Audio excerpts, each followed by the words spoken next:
بسم اللہ الرحمن الرحیم۔ السلام علیکم ورحمۃ اللہ وبرکاتہ۔ ان الحمد للہ نحمده ونستعینه ونستغفره ونستهدیه والصلاة والسلام على سید المرسلین محمد وآلہ وصحبہ اجمعین، اما بعد۔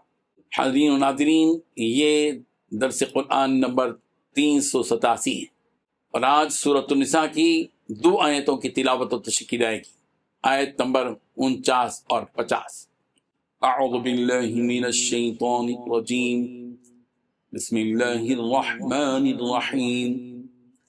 ألم تر إلى الذين يزكون أنفسهم بل الله يزكي من يشاء ولا يظلمون فتيلا انظر كيف يفترون على الله الكذب وكفى به إثما مبينا صدق اللہ العظیم۔ لفظی ترجمہ یوں ہے، الم ترا، کیا نہیں آپ نے دیکھا، الی الذین، ان لوگوں کی طرف جو یزکون، پاک کہتے ہیں، انفسہم، اپنے آپ کو، بل اللہ یزکی، بلکہ اللہ ہی پاک کرتا ہے، من یشاء، جس کو چاہتا ہے، ولا یظلمون، اور وہ نہیں ظلم کیے جائیں گے، فتیلا، تھاگے برابر بھی۔ انظر، دیکھیے، کیف یفترون علی اللہ الکذب، کیسے وہ گھڑتے ہیں اللہ پر جھوٹ، وکفی بہ اثما مبینا، اور کافی ہے یہ گناہ ظاہر۔ ترجمہ یوں ہے، کیا تم نے ان لوگوں کو نہیں دیکھا جو اپنے آپ کو پاکیزہ کہتے ہیں، انہیں بلکہ اللہ ہی جس کو چاہتا ہے پاکیزہ کرتا ہے، اور ان پر دھاگے برابر بھی ظلم نہیں ہوگا۔ دیکھو یہ اللہ پر کیسا جھوٹ باندھتے ہیں، یہی کھلا گناہ کافی ہے۔ ان 2 آیتوں میں اللہ تبارک و تعالیٰ نے 3 باتیں بیان فرمائی ہیں۔ پہلی بات، کیا تم نے ان لوگوں کو نہیں دیکھا جو اپنے آپ کو پاکیزہ بناتے ہیں۔ دوسری بات، حقیقت یہ ہے کہ پاکیزگی تو اللہ جس کو چاہتا ہے اسے عطا کرتا ہے۔ تیسری بات، اللہ تعالیٰ کی طرف سے ایک تاگے کے برابر بھی ظلم نہیں کیا جاتا۔ بزرگان محترم، اپنے آپ کو پاکیزہ سمجھنے کی یہ بیماری یہود و نصارہ میں تھی۔ یہود و نصارہ نے یہ کہا تھا کہ نحن ابناء اللہ و احباء، ہم اللہ کے بیٹے ہیں اور اللہ کے محبوب اور پسندیدہ بندے ہیں۔ اسی طرح یہود و نصارہ نے یہ بھی کہا تھا کہ لن يدخل الجنت الا من كان هودا او نصارى، جنت میں یہود و نصارہ کے سوا دوسرا کوئی داخل نہیں ہوگا۔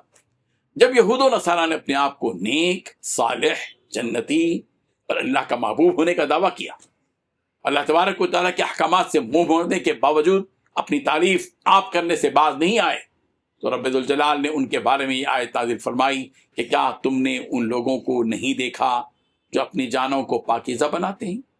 حقیقت یہ ہے کہ اللہ جس کو چاہتا ہے پاکیزہ بناتا ہے۔ یہ اصول ذہن میں رہے کہ آدمی کا خود کو پاک سمجھنا اس کے پاک ہونے کی دلیل نہیں ہے۔ پاک وہ ہے جس کو رب ذوالجلال پاک قرار دے۔ ان یہود و نصارہ کی اس بدعملی کی جب سزا دی جائے گی تو ایسا نہیں ہوگا کہ ان کے جرم سے بڑھ کر سزا دی جائے، ان کو جو سزا ہوگی وہ انصاف کے ساتھ ہوگی۔ کھجور کی گٹلی کے بقدر بھی ان پر کوئی ظلم نہیں ہوگا، دھاگے کے برابر بھی ان پر کوئی ظلم نہیں ہوگا۔ کسی بھی حقیر چیز کو مثال دینے کے لیے اہل عرب 3 الفاظ کا استعمال کرتے تھے۔ نقیر یعنی کھجور کی گٹلی کا گڑھا، فتیل یعنی کھجور کے گڑھے میں تاگا نما چیز، اور قطمیر اور کھجور کی گٹی پر جو ہلکا سا چھلکا ہوتا ہے۔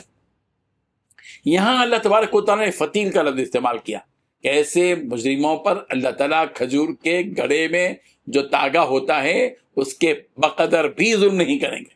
چونکہ یہود و نصارہ نے اپنے آپ کو اللہ کا محبوب قرار دیا، تو اللہ تعالیٰ ان کی اس بدعملی پر فرما رہے ہیں کہ دیکھو یہ لوگ اللہ پر کیسے جھوٹ باندھتے ہیں، یہ اللہ کے مقبول بندے ہو ہی نہیں سکتے، اس سے کہ اللہ تعالیٰ کے ساتھ کفر کر رہے ہیں، اور کافر اللہ کا محبوب ہی نہیں ہو سکتا۔ ان یہود و نصارہ کا یہ قول سراسر بہتان ہونے کے لیے کافی ہے۔ اللہ تعالی ہم سب کو ان آیات کو سمجھنے کی توفیق عطا فرمائے، آمین۔ وآخر دعوانا ان الحمد للہ رب العالمین۔ ڈیلی درس قرآن کو سبسکرائب کیجئے، اپنے تاثرات اور مشورے ارسال کیجئے، اور متعلقین کے گروپ بنا کر انہیں روزانہ درس قرآن بھیجیں اور اجر ثواب پائیں۔